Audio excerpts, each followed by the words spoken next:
இப்போ சாப்பிட்றதுக்குள்ள ஒரு எக்ஸ்பெரிமெண்ட் செய்யறதுக்கு இப்போ நம்ம என்ன பார்க்க போறோம் அப்படின்னா வளிமண்டல அழுத்தம் அப்படின்னா என்ன அப்படின்றத பார்க்க போறோம். இப்போ இந்த முட்டை இது போகுமா இது உள்ள? ஆனா இந்த முட்டையை உடைக்காம இது உள்ள எப்படி போகுதுன்றத நம்ம பார்க்க போறோம். இப்போ ஒரு பொருள் எரியணும்னா என்னமா தேவை?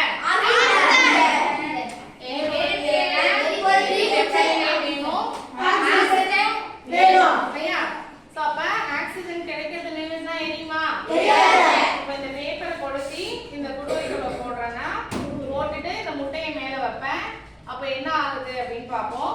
அப்ப ஆக்சிஜன் கிடைக்கிற வரைக்கும் இந்த பேப்பர் எரியும். ஆக்சிஜன் கிடைக்கிறது நின்றதுக்கு அப்புறம் இந்த பேப்பர் எரியாது. அப்ப என்ன நடக்குதுன்னு பார்க்கலாம். ஓகேவா? சீக்கிரம்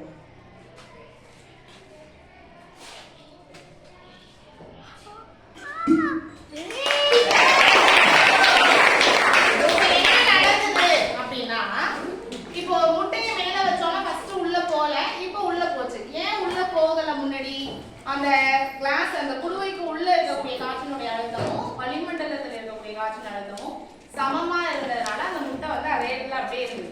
இப்போ எரிய வைக்கும் போது ஒரு பேப்பரை கொளுத்தி உள்ள வச்சா அது எரிஞ்சது. அப்ப எரிவதற்கு தேவையான ஆக்சிஜன் அங்க இருக்கக்கூடிய காற்றில் இருந்து கிடைச்சது.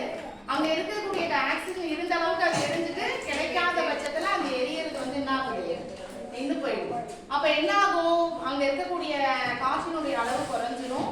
வெளியில இருக்கக்கூடிய காற்றினுடைய அளவு அதிகமா இருக்கும். ஸோ அப்ப வெளியில இருக்கக்கூடிய காற்று என்ன செய்யும்? உள்ள போகணும் அப்படின்னு ஒரு அழுத்தத்தை கொடுக்கும். அப்ப இடையில இந்த முட்டை இருக்கிறதுனால அது என்ன செய்யுது? முட்டையை சேர்த்து தள்ளிட்டு உள்ள போயிடுது. அதனால முட்டை வந்து என்ன ஆகுது? உள்ள போயிடுது. அப்போ வளிமண்டலத்துல ஒரு அழுத்தம் இருக்கு அப்படின்றத நம்மளால பார்க்க முடியும். சரியா?